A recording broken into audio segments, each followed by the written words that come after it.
Hello everyone, আসসালামু আলাইকুম। Welcome to my channel Saramoni daily blog.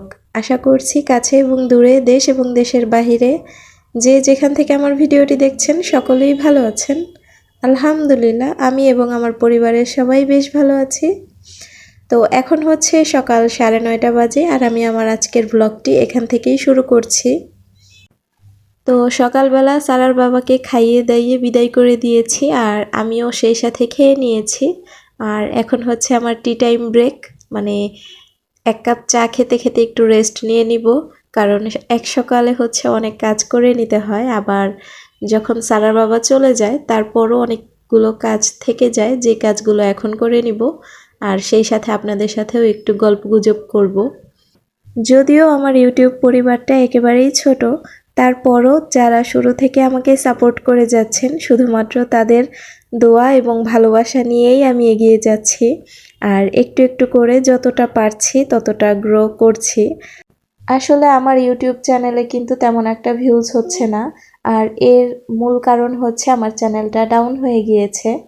আর এই চ্যানেলটা ডাউন হওয়ার পেছনে আমি নিজেই দায়ী, কারণ আমি রেগুলার ইউটিউবে অ্যাক্টিভ থাকতে পারছি না কোনোভাবেই, যার কারণে এই সমস্যাগুলো আমাকে সাফার করতে হচ্ছে।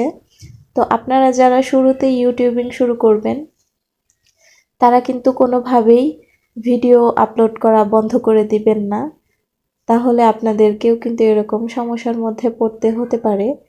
একটা ডাউন চ্যানেলকে নিয়ে এগিয়ে যাওয়াটা যে কতটা কষ্টের, এটা কেবল যারা কন্টেন্ট ক্রিয়েট করে তারাই জানে।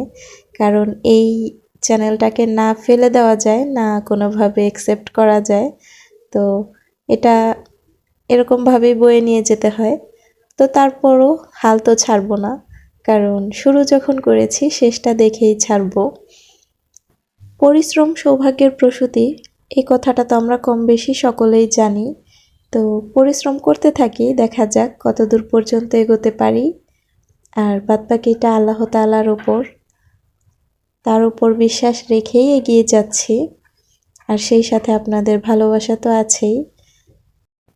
কিছু কিছু সময় যখন আপনাদের লাইক কমেন্টসগুলো চেক করি, তো কিছু কিছু আপুরা যখন অনেক সুন্দর করে কমেন্ট করেন না, তখন সেই কমেন্টগুলো পড়তে কিন্তু ভীষণ ভালো লাগে। আপনাদের কাছে তো এগুলো শুধুমাত্র কমেন্ট, কিন্তু আমার কাছে আমার উৎসাহ এবং প্রেরণা। তো যার কারণে আপনাদের মাঝে কিন্তু বারবার ফিরে আসি। তো যাই হোক, অনেক কথা বলেছি। আসলে আমার ঘর গোছানোও হয়ে গিয়েছে এতক্ষণে। আর এখন এসেছি একটু বারান্দার অবস্থা দেখতে, আর এসে দেখি আমার অপরাজিতা গাছের এই অবস্থা, একদম নাজেহাল হয়ে গিয়েছে। তো গাছটা যখন এনেছিলাম তখন কিন্তু বেশ তরতাজা ছিল, আর এখন এর অবস্থা একদম নিষ্প্রাণ হয়ে গিয়েছে। যখন এনেছিলাম তখন কিন্তু এটার এরকম অবস্থা ছিল, গাছে ফুল পাতা সবই ছিল। বেশ কয়েকদিন যাবৎ লক্ষ্য করছি গাছের পাতা সবগুলোই মরে পড়ে গিয়েছে, তো এর জন্য ভাবছি এর ডালগুলো কেটে দিব। আর তাই আজকে ভাবলাম, এখন যেহেতু একটু অবসর সময় কাটাচ্ছি, তো এখনই ডালগুলো কেটে দিব।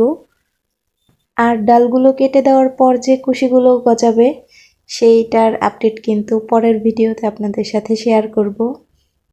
আবারও আপনাদের কাছে ছোট্ট একটি রিকোয়েস্ট করি, আমার ভিডিওতে একটি লাইক দিয়ে তারপর ভিডিওটা কন্টিনিউ করবেন।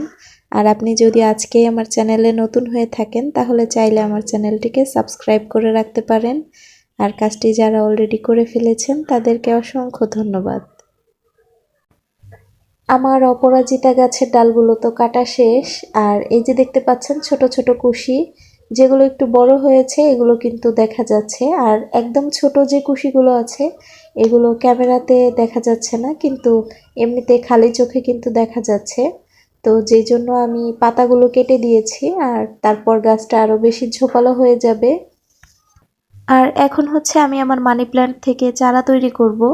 তো এর আগে আমি কখনো মানি প্ল্যান্ট থেকে চারা তৈরি করিনি, তো এই জন্য কোনো অভিজ্ঞতাও নেই। আর আমি যখন মানি প্ল্যান্ট এর চারাগুলো লাগিয়েছিলাম তখন কিন্তু একদম ছোট ছিল, এই যে এইরকমটা ছিল যখন এনেছিলাম। তারপর কিন্তু আস্তে আস্তে বেড়ে উঠেছে। আর সেই বড় দুইটা ডাল থেকে একটা ডাল আমি কেটে নিয়েছি, আর একটা থেকেই চারা তৈরি করে দেখব। যদি এই ডালটা থেকে চারা তৈরি হয়ে যায় তারপর আমি ওই ডালটাও কেটে নিয়ে চারা তৈরি করে নিব। আমার এই গাছগুলো কতটা গ্রো করছে না করছে সেগুলো কিন্তু আপনাদেরকে নেক্সট কোনো ভিডিওতে হয়তো বা দেখিয়ে দিতে পারবো, কারণ এই গাছগুলো আদৌ কি বেড়ে উঠবে নাকি মরে যাবে জানি না। অপরাজিতা গাছটা তো কুশি নিয়ে নিয়েছে, এটার আর কিছু হবে না, কিন্তু এই মানি প্ল্যান্টের চারাটা নিয়ে একটু টেনশনে আছি। তো দেখা যাক কি হয়। আর এদিকে হচ্ছে আপনাদের ভাইয়া আজকে তাড়াতাড়ি চলে আসবে, ফোন করে বলে দিয়েছিল, তো এই জন্য আমি রান্নাবান্না সব রেডি করে রেখে দিয়েছিলাম। আসলে হয় কি, যদি আমি কোনো কিছু স্পেশাল রান্না করব ঠিক করে রাখি, তাহলে সেই দিন আমি আগেই রান্না করে রেখে দেই। আর যদি আমার কোনো প্ল্যান না থাকে, তারপর আপনাদের ভাইয়া যখন আসে দেন তাকে জিজ্ঞেস করে তারপর আমি রান্না করি। কারণ তাকে জিজ্ঞেস না করে যদি রান্না করে রাখি, তখন দেখা যায় সে যদি কোনো বাজার নিয়ে আসে বা সেই খাবারটা যদি তার ভালো না লাগে, তখন সে আবার আমাকে দিয়ে রান্না করাবে।